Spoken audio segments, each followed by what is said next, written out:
segala sesuatu yang mendasari dan mengakibatkan Anda bergerak atau beraksi. Segala sesuatu yang mengakibatkan Anda berbuat ya atau beraksi sesuai dengan pekerjaan yang akan dilakukan. Yang kedua adalah proses. Setelah mendapat input tadi, apakah berupa laporan atau berupa instruksi dari atasan atau berupa teguran dan sebagainya, maka Anda akan memulai pekerjaan yang tadi, sebuah pekerjaan sehari-hari tadi. Ya. Oh, setelah saya mendapatkan ini, kemudian saya akan demikian. Setelah kita menulis prosesnya, yang kita lihat adalah outputnya. Apa hasilnya? Maksudnya bagaimana? Apabila Anda bekerja masih berhubungan dengan pihak lain, maksudnya adalah hasil kerja Anda itu diperlukan oleh departemen atau unit atau seksi yang lain, inilah output. Atau misalnya outputnya adalah membuat laporan. Ya. Kenapa Pak Hendra, Pak Roy misalnya harus membuat laporan yang setiap hari ditutup pada pukul 3 sore, demikian? Setiap hari atau setiap minggu?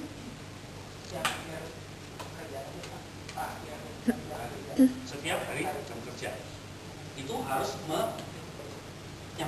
mengirimkan laporan. Mengirimkan laporan ketika di-send atau dikirim itu adalah output. Apa yang menyebabkan itu terjadi? Ini input. Atas dasar atau instruksi apa Bapak mengerjakan laporan itu? Kenapa Bapak harus mengerjakan laporan itu? Ada tuntutan? Dituntut melalui apa? Ya, lisan. Berarti berdasarkan penugasan langsung. Ya, lisan nggak enak di SOP bahasanya nggak enak ya Pak ya. Konkretnya ini penugasan langsung itu merupakan bahasa lain dari lisan. Ya, oleh siapa? Oleh siapa kira-kira? Oleh kepala divisi. Penugasan langsung kepala divisi mengenai laporan apa? Ya. Proses kemudian dari situ prosesnya adalah melaporkan pekerjaan saya. Outputnya adalah laporan yang dikirim pada setiap akhir kerja. Ini baru dari satu. Tetapi kalau satu ini kita nggak terurut, kan, masih belum terurut. Sekarang kita mencoba urutkan dengan melakukan pemikiran atau pendekatan input, proses, output. Ada bedanya nggak dengan tadi? Tadi kita hanya menulis apa yang kita kerjakan. Sekarang setelah tahu apa yang kita tulis tadi, kita rubah sedikit, bukan merubah apapun, hanya merubah pemikiran kita sedikit saja. Ya, input, proses, dan output. Inputnya apa? Tadi memonitoring komplain customer ya kalau nggak salah tugasnya. Inputnya apa? Masih ingat? Apa? Kenapa kok harus monitoring? Apa dasarnya melakukan?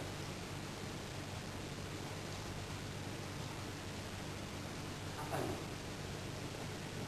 Ada laporan nggak? Ada buku log nggak? Ada apa nggak? Bahwa ada komplain, ada ini yang diupdate. Jadi itulah input Bu Agnes.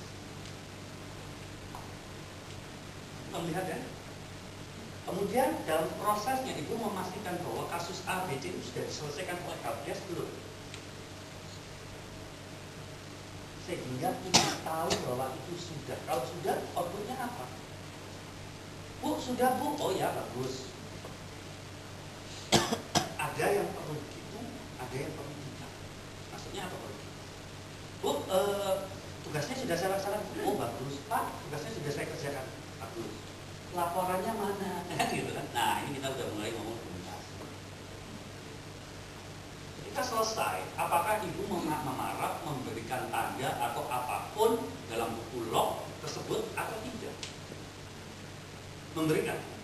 Itulah output dari tugas selesai. Ya, nanti kita menggambarkan pekerjaan demikian. Kalau ini dari Pak Jonathan tadi ada tembusan, ada pengecekan. Nah, mungkin inputnya apa Pak Jonathan kalau ke sini? Tembusan, ya. Ini yang menyebabkan bergerak untuk mengecek apakah sudah atau belum untuk terima. Sementara untuk keluaran juga apa? Pasti tembusan juga. Kira-kira di sini. Tembusan apa? Kalau tadi pemesanan, sekarang adalah permintaan. Dari penjualan. Kita bungkus kerangka yang kita sampaikan tadi sekarang dalam pemikiran, input, proses, output. Ini belum selesai, nanti ada lagi. Kita satu-satu dulu. Tahap. Ibu tadi sudah menulis apa tugasnya? Ibu lagi ngarang. Udah menulis tadi? Udah ya? Udah. Tadi yang ditulis apa? Membuka tabungan, prosedur membuka tabungan. Oke, bagus sekali. Nah, kira-kira ketika yang membuka tabungan siapa? Ibu atau orang lain? Salah, request minta. Oke, inputnya apa kira-kira? Inputnya data nasabah atau ketika nasabah itu datang. Nasabah datang, Bu saya mau buka tabungan. Ya Bu isi formulir. Di dalam SOP kira-kira adalah